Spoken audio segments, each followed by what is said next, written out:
Bonjour Tom Benoît. Bonjour. Bonjour. Retour sur le programme économique.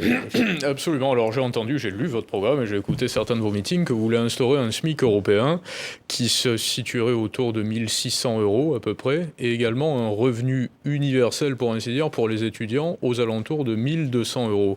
Mais est-ce que ça vous semble pas être une mesure inflationniste pour une même catégorie de la population? 1 200 € pour des personnes qui ne travaillent pas, 1 600 € pour des personnes qui travaillent, c'est viable? Alors, plusieurs éléments de réponse là-dessus. D'abord, pourquoi on veut une allocation d'autonomie pour les jeunes? C'est parce qu'on a aujourd'hui un jeune sur deux qui travaille en plus de ses études pour pouvoir réussir ses études, un jeune sur deux qui dépend de l'aide alimentaire. Il n'est pas normal, dans la 7e plus grande puissance économique mondiale, qu'on ait des étudiants qui doivent abandonner leurs études parce qu'ils n'ont pas les moyens de subvenir à leurs besoins. Donc c'est la raison pour laquelle on propose cette allocation d'autonomie. On l'a chiffrée au niveau européen, elle coûte à peu près 50 milliards d'euros, ce qui est largement finançable. Mais finançable Ensuite, par quoi? Un emprunt?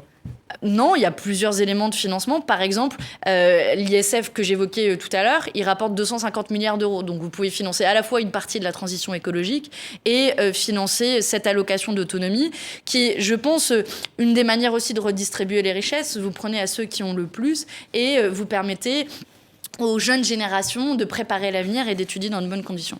Ensuite, sur la différence entre le salaire minimum et l'allocation d'autonomie, première chose, 400 €, c'est peut-être peu pour vous, mais ça veut dire beaucoup pour d'autres. Non, mais c'est rien. Non, mais entre une personne qui travaille tous les jours... Pardon, 400 €? Non, mais entre une personne qui travaille tous les jours, monsieur, madame, qui se lève le matin et qui rentre le soir, et une qui travaille pas et qui reste chez elle, 400 € de différence, c'est pas beaucoup. Alors, je sais pas quel est votre salaire, mais allez dire à tous ceux qui touchent le SMIC que 400 €, non, mais c'est rien. je connais pas le vôtre, ni celui de Jean-Luc Mélenchon. 400, c'est pas la moi, question. je peux vous le dire, Ça m'intéresse pas, je vous le demande pas. Mais manifestement, vous n'avez jamais été au SMIC de votre vie, parce que 400 vous € vous trompez. pour des gens qui galèrent, 400 € pour des gens qui, dès le 20 du mois, sont dans le rouge, qui ne savent pas comment ils vont payer leur facture. Je peux pas vous permettre de dire ça. Je vais vous dire une chose. Vous savez, il y a une France d'entrepreneurs. J'ai jamais été au SMIC, mais j'ai jamais été salarié. J'ai toujours été entrepreneur. Et je crois qu'il y a une partie des entrepreneurs de France aujourd'hui qui sont étouffés par les prélèvements obligatoires. J'ai compris. Non, mais c'est une autre question. On y répond. On vient. Non, mais la question n'est pas posée. Justement, s'il reste 2 minutes.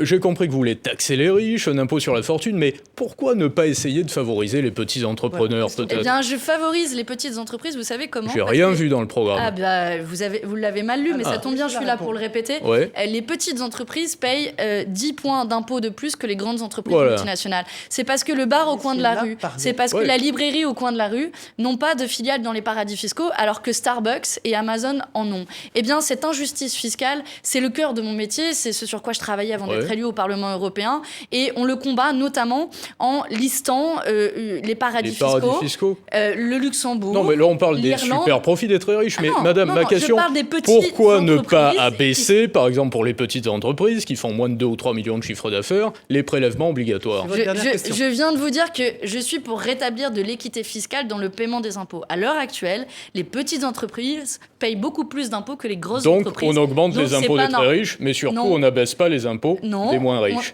On fait en sorte que les grandes entreprises payent leur juste part d'impôts. Quand Bernard Arnault, LVMH ou Total payent quasiment 0% d'impôts, pour moi, ce n'est pas normal. Par ailleurs, ils profitent d'un système, si c'est vrai, ils profitent.